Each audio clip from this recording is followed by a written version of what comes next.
ఇలాంటి ఇబ్బందులు రాకూడదనే guide lines పెట్టాను. అది మీరు పూర్తిగా చదవకుండా చింపి పడేశారు. పర్వాలేదు, మళ్ళీ చదువుకోండి.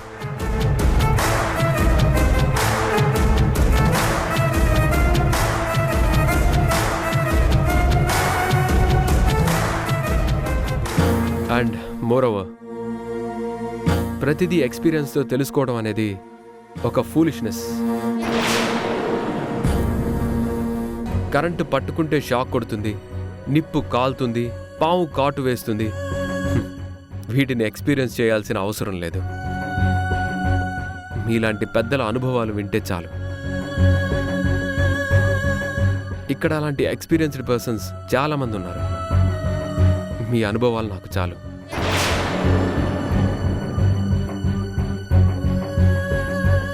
ఆలోచించి నిర్ణయం తీసుకోండి. కాదు అంటే కాంపిటీషన్కే వెళ్దాం.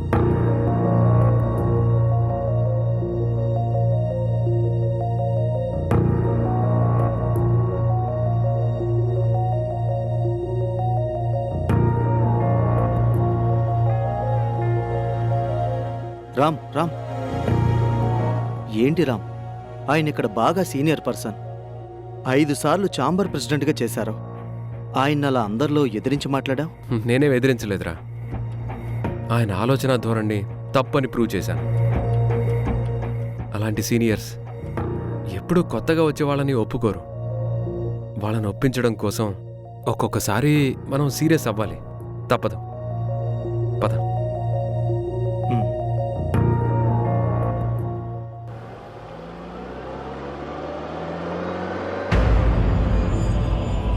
ఏంటి బావా కుర్రాడు అలా మాట్లాడతాడేంటి? వాడెంత, వాడి వయసు ఎంత? నీ అనుభవం అంత వయసు లేదు. వాడు నీ మాటలను ఎదిరిస్తాడా? అది బెదిరింపు కాదులే సూరిబాబు, అతని నమ్మకం అతంది. ఏంటి బావా నమ్మకం? బిజినెస్ అంతా వాడికే తెలుసు అనుకుంటున్నాడా? ఆ మాత్రం అందరినీ కలుపుకుపోవడం నీకు తెలీదా? అయినా బిజినెస్లో సిండికేట్ ఏంటి బావా? ఎవరు బలం వాళ్ళది, ఎవరు సత్తా వాళ్ళది. కుర్రాడు కదా, అలాగే ఉంటుంది మరి. అయినా ఆ కుర్రాడు ఆలోచన మంచిదే, కానీ అందరూ అతనిలాగే ఉంటారనుకోవడం తప్పు. లోకంలో ఎంతమంది అవకాశవాదులున్నారో ఇప్పుడు కాదు, రేపు ఎదురు దెబ్బలు తింటే అప్పుడు అర్థమవుతుంది. అసలు ఇలాంటి వాళ్ళని ఛాంబర్లోకి రానివ్వడం తప్పు బావా. అందరూ అలా అనుకుంటే కొత్త వాళ్ళు ఎలా వస్తారు?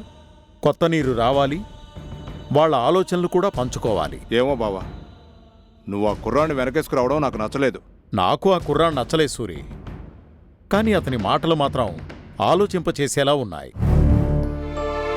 నిజమే, ఎక్స్పీరియన్స్ కావాలని వెళ్ళి నిప్పును పట్టుకుని చూడకూడదు కదా.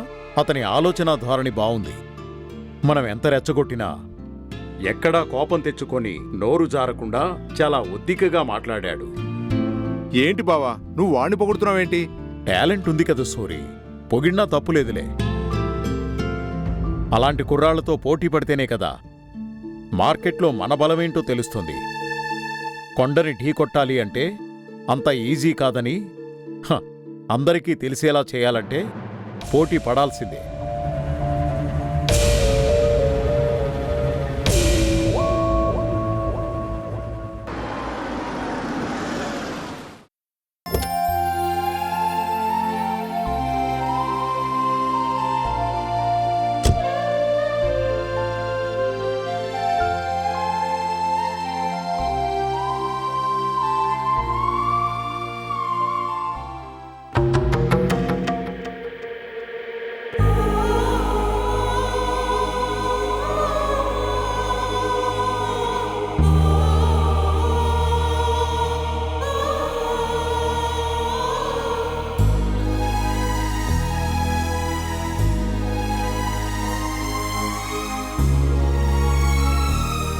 కౌసల్య,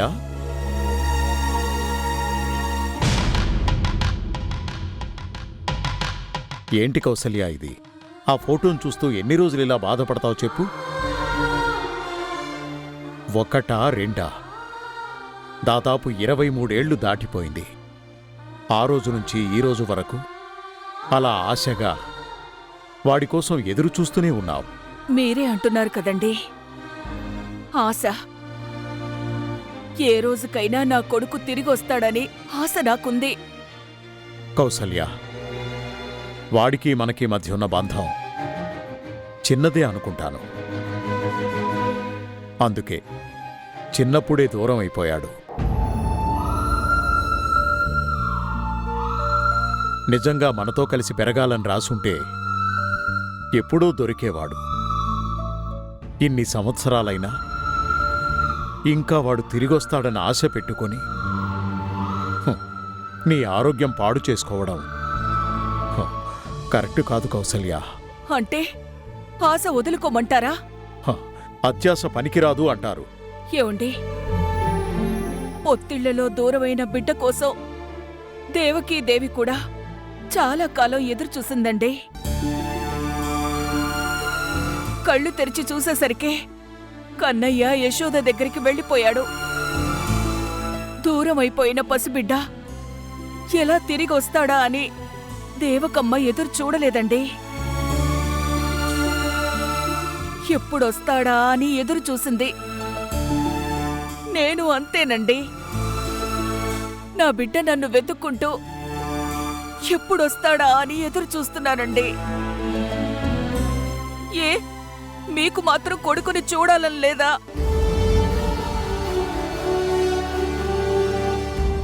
ఎందుకు లేదు కౌసల్య, ఉంది.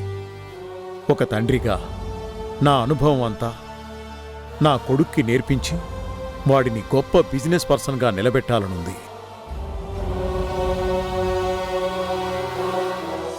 ఈ తరం పిల్లలకి మన అనుభవం, పెద్దరికం అవసరం లేదు కౌసల్య.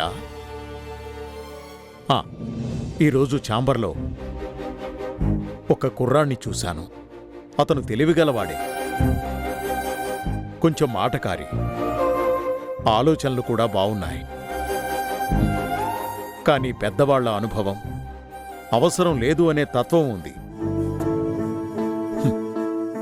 అదే నా కొడుకుంటే అలా అనేవాడా? నాన్నా ఇదేంటి, నాన్నా అదేంటి, ఇదిలా ఎందుకు జరిగింది, అది అలా ఎందుకు జరిగింది అని నన్ను అడిగి తెలుసుకునేవాడు కదా.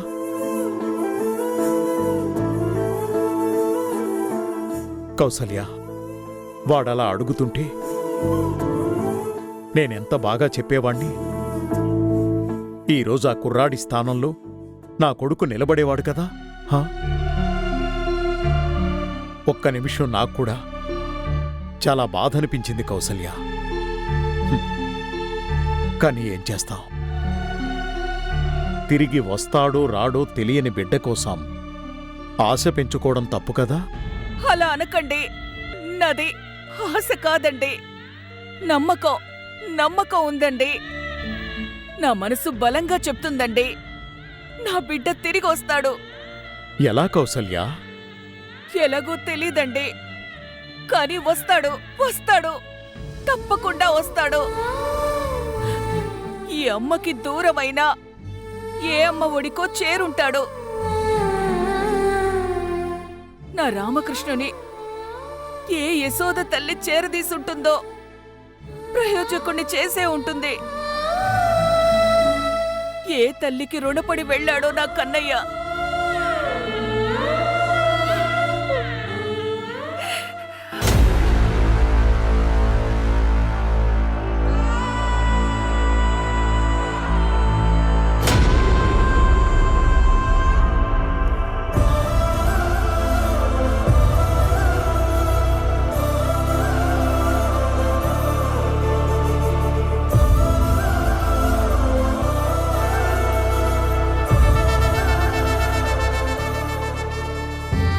రామ్, నీలాంటి గొప్ప కొడుకుని కన్నా ఆ తల్లిదండ్రులు ఎవరో చాలా అదృష్టవంతులు.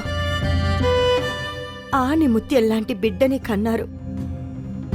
నిన్ను నా దగ్గరికి చేర్చి నీ చేత అమ్మాని పిలిపించుకునే అదృష్టాన్నిచ్చారు.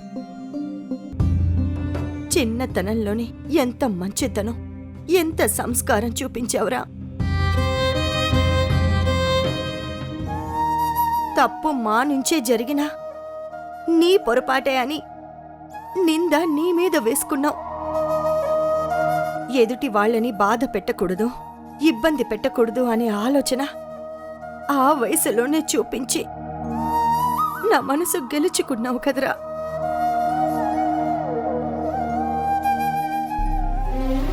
ఈ రోజుకి అదే మంచితనం, అదే పద్ధతి, అదే ప్రేమ. నిన్ను అర్థం చేసుకోలేని వాళ్ళు నిన్ను ఎన్ని మాటలు అంటున్నా చిరునవ్వే సమాధానం. ఎక్కడిదిరా నీకా ఓర్పు, సహనం?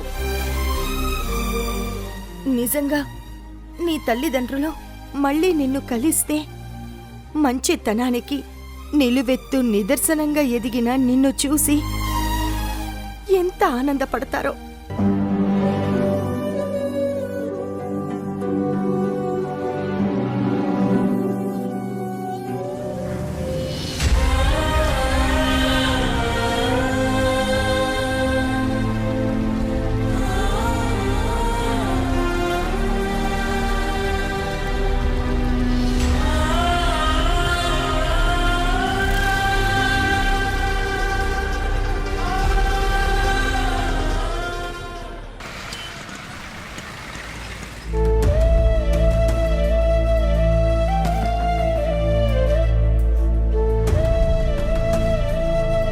రామ్, నువ్వు ఇంటికి బయలుదేరవా? టైం అవుతుంది. లేదు కార్తీక్, నేను లేటుగానే వెళ్తానులే.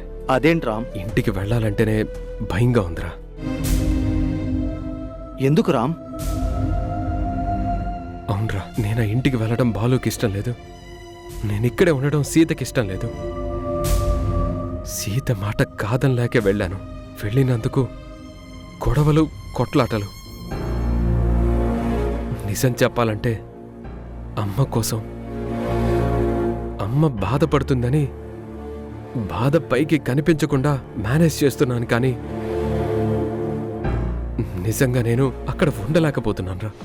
నీ పరిస్థితి నేను అర్థం చేసుకోగలను రామ్. శశి పెట్టే టార్చర్కి, బాలు అనే మాటలకి ఆ ఇంట్లో ఉండటం నరకమే. కానీ తప్పదు కదా. అమ్మని తాతయ్యని తీసుకొని బయటికి రాగలిగే ఛాన్స్ ఉంటే బాగుండేది. వాళ్ళు రాలేరు. రామ్, నేనొక విషయం అడగనా? ఏంట్రా? ఏం లేదు, నువ్వు చిన్నప్పుడే నీ కన్న తల్లిదండ్రులకు దూరమయ్యావు కదా. ఆ తర్వాత చాలా కాలానికి నిన్ను రాణిగారి ఇంటికి తీసుకొచ్చి తన కొడుకులా పెంచుకున్నారు కదా. అవును. ఈ అమ్మ లేకపోతే నా జీవితం ఏమయ్యేదో, ఎటు వెళ్ళిపోయేదో. మరి నీ కన్న తల్లిదండ్రులు ఎవరో, వాళ్ళు ఎక్కడుంటారో, వాళ్ళు ఏం చేస్తుంటారో ఇవేమైనా నీకు గుర్తున్నాయా? లేదు కార్తీక్. ఇప్పుడు వాళ్ళని కళ్ళ ముందుకొచ్చినా గుర్తుపట్టలేవా? అది కాదు రామ్, ఒకవేళ వాళ్ళు నీకు కనిపించారే అనుకో. లేదు కార్తీక్. నేను వాళ్ళ నుంచి తప్పిపోయినప్పుడు నాకు ఊహ కూడా పూర్తిగా తెలీదు. ఇప్పుడు వాళ్ళు కనిపించినా నేను వాళ్ళని గుర్తుపట్టలేను. వాళ్ళు నన్ను గుర్తుపట్టలేరు. అయినా ఇన్నేళ్లగా నేను ఎక్కడున్నానో తెలీదు. అసలు ఉన్నానో లేదో కూడా తెలీదు. ఇక నా గురించి వాళ్ళు వెతుక్కుంటూ ఎలా వస్తారు? నేను వాళ్ళని ఎలా కలుస్తాను కార్తీక్? అది మన ఊహకు కూడా అందని విషయం. సర్లే రామ్, ఇంటి దగ్గర మీ అమ్మగారు నీ కోసం ఎదురు చూస్తూ ఉంటారు. ఆవిడ కోసమైనా నువ్వు వెళ్ళాలి. బయలుదేరు.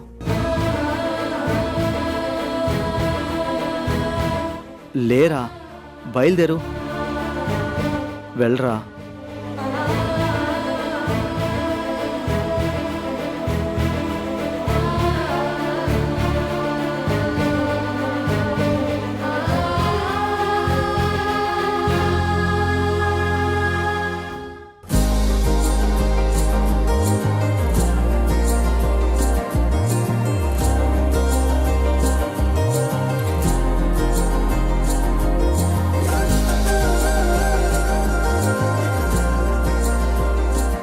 మందా, ఓ మందా. అబ్బబ్బబ్బబ్బా, ఎన్నిసార్లు చెప్పాను అలా మందా మందా అని పిలవద్దు అని? వినడానికి నాకు అదోలా ఉంది. చక్కగా మందాకిని అనే పేరు ఎంత బావుంది. దాని దరిద్రంగా మందా ఏంటి నీ బొందా? చూడు, ముద్దు పేర్లు అలాగే ఉంటాయి. నీకు ఈ పేరు ఎందుకు పెట్టానో తెలుసా? ఇంకెందుకు, పొద్దున్న లేస్తే తమరికి మంద అలవాటు కదా, దాన్ని ఎక్కడ మర్చిపోతారో అని కలిసొచ్చిందని ఇలా మంద మంద అని పిలుస్తున్నారు. మందుని మర్చిపోయేది లేదు, నా ముద్దుల మందాకిని కూడా మర్చిపోయేది లేదు. పొరపాటున మర్చిపోయే ఆలోచన వస్తే మాడు పగిలిపోద్ది. అబ్బబ్బా, వద్దొద్దు. ఓ, నువ్వు అలాంటి తీవ్రమైన నిర్ణయాలు తీసుకోవద్దు. అది సరే గాని మందా, ఏంటి టిప్ టాప్ గా అతి సుందరంగా రెడీ అవుతున్నావు? ఈ రోజు కిట్టి పార్టీ ఉంది, వెళ్ళాలి. అక్కడికందరూ చక్కగా వయసు కనిపించకుండా ఫుల్లుగా మేకప్ వేసుకుని టిప్ టాప్ గా వస్తారు. నేను కూడా అలా కనిపించొద్దు?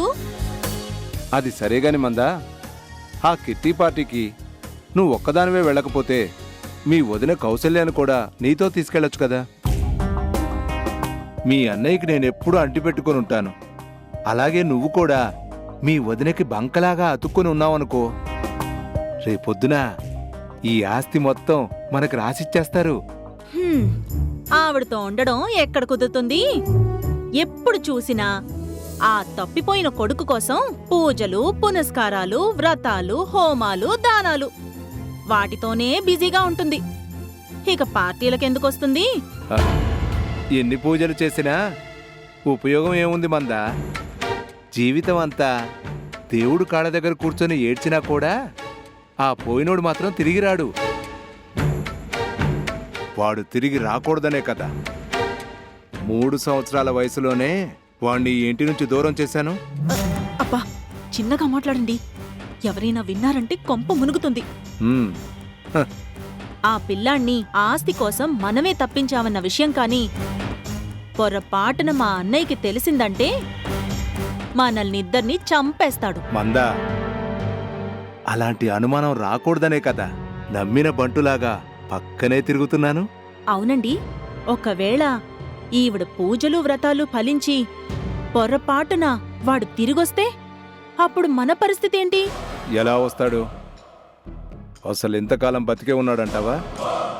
వాడు ఇంటి నుంచి బయటికి వెళ్ళినప్పుడు వాడి వయసు 3 సంవత్సరాలు. వీధి చివర వదిలిపెడితేనే మళ్ళీ ఇంటికి రావడం చేతగాని వయసు. అలాంటిది 23 సంవత్సరాల తర్వాత వాడు మళ్ళీ తిరిగి ఇక్కడికి వస్తాడంటావా? ఒకవేళ వచ్చినా వీళ్ళు వాడిని గుర్తుపడతారా, వాళ్ళని వీడు గుర్తుపడతాడా? అదంతా జరిగే విషయం కాదు. నువ్వు అనవసరంగా టెన్షన్ పడొద్దు. మనకు బిడ్డ పుడితే ఆ బిడ్డకి ఈ ఆస్తి మొత్తం దక్కాలి అని మన పాప పుట్టక ముందే ఈ ఇంటి వారసుణ్ణి ఈ ఇంటి నుంచి తప్పించేశాం. నువ్వు అన్నట్టుగా పొరపాటున మళ్ళీ తిరిగొచ్చాడే అనుకో, ఈసారి బయటికి వెళ్ళడం ఏకంగా పైకే పోతాడు. ఆ నమ్మకం నాకుంది కాబట్టే చాలా ప్రశాంతంగా ఉంటున్నాను. మ్మ్. ఏమండి, నాకు పార్టీకి టైం అవుతుంది. అక్కడ నన్ను దింపేసొద్దురు గాని పదండి. మ్మ్.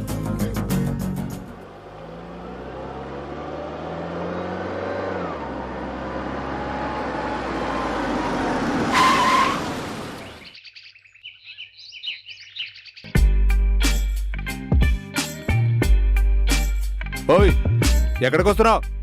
కళ్ళు కనిపించట్లేదా?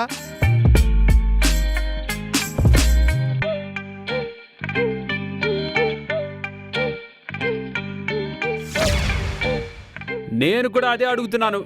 నువ్వా?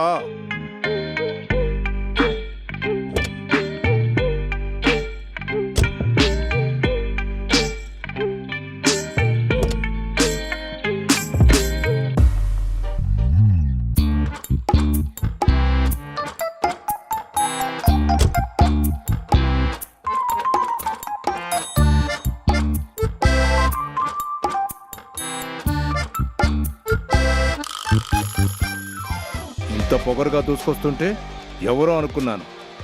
నువ్వేనా? ముందు నా కారు వచ్చింది, నువ్వు మర్యాదగా వెనక్కెళ్ళో. ఒకసారి జాగ్రత్తగా చూసుకో. ఎవరి కారు ముందొచ్చిందో ఎవరి కారు వెనకొచ్చిందో అర్థమవుతుంది.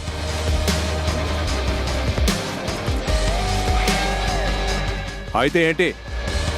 నువ్వు మర్యాదగా వెనక్కి వెళ్తావా లేదా? వెళ్ళను. నా దారి ఎప్పుడు స్ట్రైట్గానే ఉంటుంది. ఉంటుంది ఎందుకుండదు?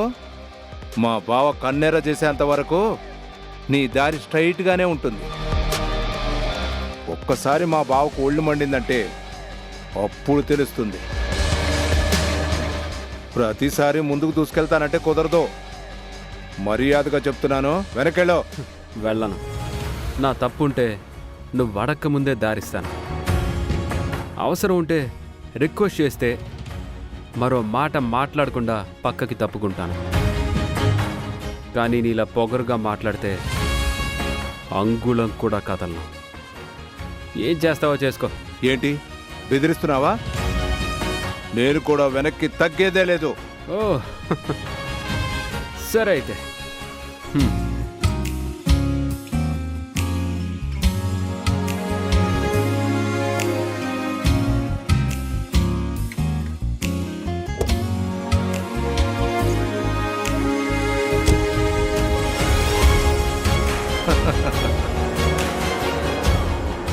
చూసావా, పిరికి వాళ్ళలాగా వెనక్కి వెళ్ళిపోతున్నాడు. పద వెళదాం.